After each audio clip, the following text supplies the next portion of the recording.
আমাদের প্রিয় নবী হযরত মুহাম্মদ সাল্লাল্লাহু আলাইহি সাল্লাম যে ঘরে থাকতেন সেই ঘরটি কতই না সাদামাটা। খেজুর পাতার ছাউনি, মেঝেতে বালু আর চারিদিকে মাটির দেওয়াল, এমন সরল পরিবেশে কাটত মানবজাতির শ্রেষ্ঠ পথপ্রদর্শকের জীবন। ঘরের ভেতরে রয়েছে একটি সাধারণ খাট, যার 4টি পায়া আর মাঝখানে সুতা দিয়ে বোনা বিছানা। নেই কোনো বিলাসিতা, নেই কোনো জাঁকজমক, আছে কেবল অতি প্রয়োজনীয় কিছু সামগ্রী: পানি খাওয়ার একটি গ্লাস, কয়েকটি কলসি, খাবার খাওয়ার সাধারণ প্লেট আর প্রিয় নবী সাল্লাল্লাহু আলাইহি সাল্লামের ব্যবহৃত একটি চামড়ার ব্যাগ। এই দৃশ্য দেখলে সত্যি অবাক হতে হয়। পৃথিবীর শ্রেষ্ঠ মানব, যার অনুসারী আজ কোটি কোটি মানুষ, তার জীবনযাপন ছিল কতই না সরল ও সাদামাটা। ঠিক পাশেই রয়েছে মসজিদে নববীর আদলে নির্মিত একটি অংশ। এখানে প্রিয় নবী সাল্লাল্লাহু আলাইহি সাল্লাম মিম্বরে বসে মানুষকে ইসলামের মহান আদর্শের দাওয়াত দিতেন। এখানে তিনি সাহাবাদের উদ্দেশ্যে গুরুত্বপূর্ণ বক্তব্য রাখতেন। এখানেই বসে করতেন ন্যায় বিচারের ফয়সালা। পুরো পরিবেশটি এমনভাবে সাজানো হয়েছে যেন মনে হয় আবারও হঠাৎ করেই ফিরে গেছি প্রায় 1400 বছর আগের সেই সময়টিতে। উনি একজন নবী, একটা জাতির পথ প্রদর্শক, অথচ উনি কত সিম্পল লাইফ লিড করতেন। এটা দেখে আসলে খুবই ভালো লাগলো। চারিদিকে মাটির দেওয়াল, খেজুর গাছের ছাউনি, আর সেই ঐতিহাসিক মেম্বরের পাশে রাখা হয়েছে রাসূল সাল্লাল্লাহু আলাইহি সাল্লামের ব্যবহৃত লাঠির প্রতিরূপ। দৃশ্যটি দেখা মাত্রই অনেকের চোখে জল এসে যায়, হৃদয় ভরে ওঠে গভীর আবেগ আর শ্রদ্ধায়। আমি সবার স্টোরি দেখছি ফেসবুকে, ইনস্টাতে, সো আমি ওটা দেখে আমরা বলতেছিলাম যে চল যাই এরকম টাইপের। এইরকম দড়ির বেডে শুতে শুতে একটা সময় ওনার পিঠে দাগ পড়ে যেত, ওই বেডটাও দেখলাম। এখানেই রয়েছে প্রিয় নবী সাল্লাল্লাহু আলাইহি সাল্লামের আদরের কন্যা হযরত ফাতেমা রাদিয়াল্লাহু আনহুর ঘরের প্রতিরূপ। তার জীবনও ছিল একেবারে সাদামাটা। বালুর উপরে ছিল তার শয্যা, আর ঘরে ছিল অতি সামান্য কিছু প্রয়োজনীয় জিনিসপত্র। নবী পরিবারের সরল জীবনযাপনের চিত্র যেন আমাদের চোখে আঙুল দিয়ে দেখিয়ে দেয় ইসলামের মূল শিক্ষা হচ্ছে বিনয়, সংযম এবং আল্লাহর প্রতি সম্পূর্ণ আত্মসমর্পণ। সৌদি আরব তো কখনো যাইনি, যাওয়ার ইচ্ছা আছে, কিন্তু ওইখানে যে সৌন্দর্য কিরকম সেটাও যাই না। হয়তো এইটা দিয়ে হয়তো ওইখানকার কিছু একটু হলো আর কি বুঝতে পারতেছি যে সৌদি আরব আসলে কত সুন্দর। ঘরের ঠিক পাশেই দেখা যায় মদিনা সেই ঐতিহাসিক কূপের প্রতিরূপ, যেখান থেকেই প্রিয় নবী সাল্লাল্লাহু আলাইহি সাল্লাম নিজ হাতে বালতি নিয়ে পানি তুলতেন। সেই পানি নিজে পান করতেন এবং প্রয়োজনীয় কাজে ব্যবহার করতেন। সাহাবারাও এখান থেকেই পানি সংগ্রহ করতেন, নিজেরা পান করতেন এবং উট সহ অন্যান্য পশুকে পানি পান করাতেন। এগুলার দ্বারা আমরা যদি দেখি আমাদের ঈমানও কিন্তু বৃদ্ধি পায়। এই দৃশ্য চোখের সামনে ভেসে উঠলে যেন অজান্তে মাথা নত হয়ে যায় শ্রদ্ধায়, শরীরের লোম দাঁড়িয়ে যায়। মনে হয় যেন সত্যি আমরা দাঁড়িয়ে আছি সেই 1400 বছর আগের ইতিহাসের সামনে। সৌদি আরবের সামারি তুলে ধরা হয়েছে, এখানে খেজুর গাছ, দেন উট সৌদি আরবের। সো এই আর কি আমাদের নবীজিরও রুমের একটা হয়তো বা এখানে সামারি ধরা হয়েছে। সো ভালো লাগছে, এবং যারা ছোট বাচ্চারা আছে তারা খুবই কৌতূহলের সাথে দেখছে। It's a very good initiative. ঘর দেখেছিলাম, তারপর ক্যামেল দেখেছি। আর একটু সামনে এগোলেই চোখে পড়ে বিখ্যাত উহুদ পাহাড়ের প্রতিরূপ, যে পাহাড়ে জড়িয়ে আছে রাসূল সাল্লাল্লাহু আলাইহি সাল্লাম ও তার সাহাবাদের অসংখ্য স্মৃতির সঙ্গে। পাহাড়ের পাদদেশে দাঁড়িয়ে আছে বড় বড় খেজুর গাছ আর মরুভূমির জাহাজ নামে পরিচিত উট। পুরো পরিবেশটি এমনভাবে সাজানো হয়েছে যে এক মুহূর্তের জন্য মনে হতে হয় আবার যেন সত্যি চলে গেছি মদিনার সেই পবিত্র ভূমিতে। অসাধারণ, বাংলাদেশে যে পুরো সৌদি আরবের মতো একটা ফিল পাচ্ছে এখানে। আমরা কত কিছু দেখি কিন্তু এগুলা সমাজে ফুটায় ওঠে না, তো এটা যারা করছে তাদেরকে আমরা ধন্যবাদ জানাই। পাশে রয়েছে হীরার গুহা প্রতিরূপ, যে গুহাটি মহানবী সাল্লাল্লাহু আলাইহি সাল্লাম নির্জনে ধ্যান করতেন, যেখানে তিনি আল্লাহর সান্নিধ্য কাটাতেন দীর্ঘ সময়। সব মিলিয়ে এই আয়োজনটি যেন জীবন্ত করে তুলেছে প্রায় 1400 বছর আগের সেই ইতিহাসকে। 1400 বছর 1500 বছর আগে যেমন ছিল, নিজের মধ্যে একটা ইমাজিন করতাম, ভাবতাম যে কেমন ছিল তখনকার বিষয়গুলি। এখানে দেখে যেটা মনে হলো যে আসলে ইমাজিনেশনের কাছাকাছি চলে গেছে বিষয়টা। প্রতিটি দৃশ্য, প্রতিটি উপস্থাপনা দর্শনার্থীদের মনে করিয়ে দেয় মহানবী সাল্লাল্লাহু আলাইহি সাল্লামের ত্যাগ, ধৈর্য, সংগ্রাম এবং মানবতার জন্য তার অবিস্মরণীয় অবদান।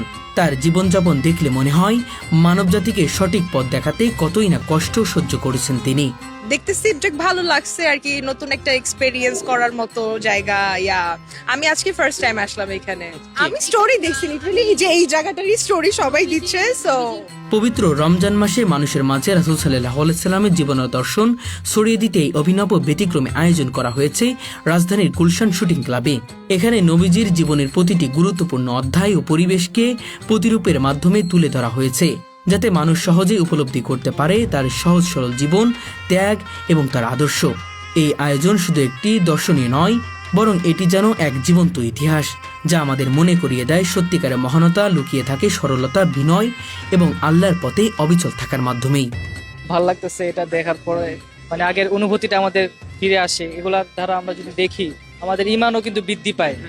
এখানে আসার পর আসলে খুব ভালোই লেগেছে, কারণ হচ্ছে যে সাধারণত তো আমরা এই ধরনের অকেশনে মানে এই ধরনের জিনিস পাই না, যেটা হচ্ছে যে নবীজি সাল্লাল্লাহু আলাইহি সাল্লামের ব্যাপারে আমরা জানতে পারলাম। ভিতরে মিউজিয়ামটা সুন্দর, উনি কিভাবে থাকতেন বা ফাতেমা রাদিয়াল্লাহু আনহা কিভাবে থাকতেন সেসব কিছু আমরা দেখতে পারলাম। সাধারণত তো আমরা এই ধরনের জিনিসগুলি রামাদান ফেস্টিভ্যালে পাই না, এটা খুবই ডিফারেন্ট একটা আয়োজন করেছে।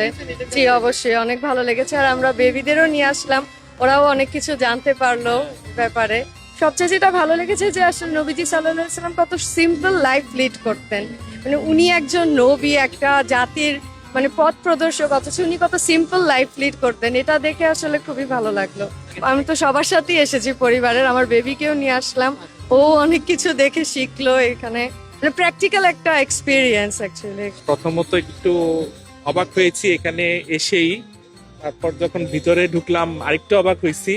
বিশেষ করে মিম্বর, যেটা আমি লাস্ট ইয়ার উমরায় অংশগ্রহণ করেছিলাম, তো সেখানে বেশ কয়েকটা জায়গায় জিয়ারা করেছি। এখানেও বিষয়গুলো, বিশেষ করে মসজিদের নববীতে আমাদের নবী যেখানে বসে কথা বলতেন, সেটারও একটা প্রতিকৃতি আছে কিন্তু এখানে, যে এই বিষয়টা আমাকে খুব বেশি টাচ করছে।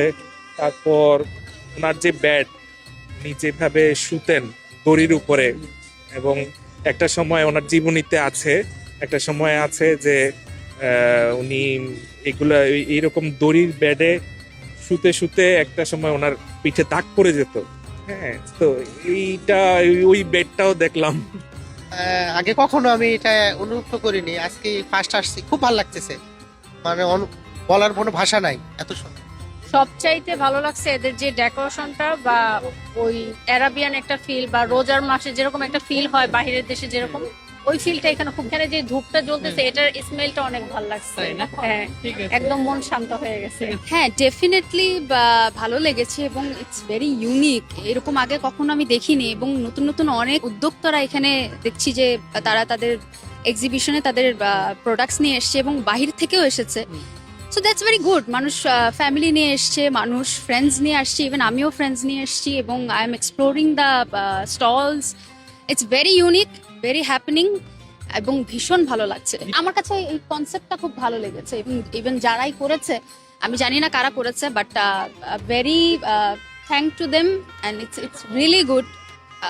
এই তো ভালো লাগছে। এখানে কিন্তু আমরা দেখতে পাচ্ছি আমাদের প্রিয় নবী হযরত মুহাম্মদ সাল্লাল্লাহু আলাইহি সাল্লামের ঘর যেমন ছিলেন, অর্থাৎ আমাদের প্রিয় নবী সাল্লাল্লাহু আলাইহি সাল্লাম তিনি যেখানে থাকতেন সেই জায়গাটা কতটা সাধারণ ছিল আমরা দেখতে পাচ্ছি। আমাদের মনে হচ্ছে যে আমরা 1400 বছর সেই পিছনে ফিরে গিয়েছি। আমাদের প্রিয় নবী সাল্লাল্লাহু আলাইহি সাল্লামের ঘরটা আমরা নিজের চোখে এখন অনুধাবন করতে পারছি, আমরা দেখতে পারছি। আমরা যদি একটু দেখানোর চেষ্টা করি যে চারিদিকে কিন্তু যে দেওয়াল রয়েছে, সেই দেওয়ালের মধ্যেও কিন্তু সেই সাধারণ যে ছাপ সেটা কিন্তু আমরা দেখতে পাচ্ছি। এবং আমরা এখানে যদি একটু দেখানোর চেষ্টা করি দেখতে পারবেন মরুভূমির যে বালু, সেই বালুগুলোও কিন্তু ফুটিয়ে তোলা হয়েছে। এবং আমরা জানি যে মহানবী সাল্লাল্লাহু আলাইহি সাল্লামের যে ঘর, সেই ঘরে কিন্তু চামড়ার একটি ব্যাগ ছিল, কিছু সাধারণ আসবাবপত্র ছিল। মহানবী সাল্লাল্লাহু আলাইহি সাল্লাম যেই পাত্রে পানি পান করতেন, যেই পাত্রে খাবার খেতেন, সেগুলো কিন্তু আমরা দেখতে পাচ্ছি। এবং আমরা যদি আরেকটু সামনে যাই সেটা কিন্তু দেখতে পাবো।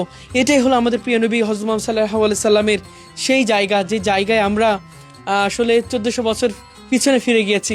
মনে হচ্ছে যে আমরা সেই 1400 বছর পিছনে ফিরে আমরা সেই মহানবী সাল্লাল্লাহু আলাইহি সাল্লামের ঘরটি দেখছি। কতটা সাদা মাটা, কতটা আসলে প্রাণবন্ধ, সেটা বলতে আর বাকি রাখে না। আমরা কিন্তু দেখার পরে আবেগে আপ্লুত হয়ে পড়ছি। আমাদের প্রিয় নবী সাল্লাল্লাহু আলাইহি সাল্লাম কতটা সাদা মাটা জীবন পার করেছে, একেবারে সাদা মাটা জীবন, যে জীবনে আসলে কোনো ভোগবিলাসিতা ছিল না। আমরা দেখতে পাচ্ছি একটি খাট রাখা হয়েছে, সেই খাটটাও যদি আমরা বলি চারিদিকে চারটি যেই পায়া বা খুঁটি যাই বলি না কেন, সেটা কিন্তু খুবই সাধারণ, একেবারে সাদামাটা। গাছের যেই কাঠ রয়েছে, সেই গাছের কাঠ কিন্তু চারিদিকে রেখেছে, এবং উপরে কিন্তু আমরা দেখতে পাচ্ছি যে সুতা বা দড়ি, সেগুলো কিন্তু সুন্দর করে বোনা হয়েছে, এবং একেবারে মানে সাধারণ সাদা মাঠা কিন্তু চিত্র আমরা লক্ষ্য করতে পারছি। এবং তিনি মাথায়ও দিতেন কিন্তু একটা সাধারণ বালিশ, সেটাও কিন্তু আমরা দেখতে পাচ্ছি।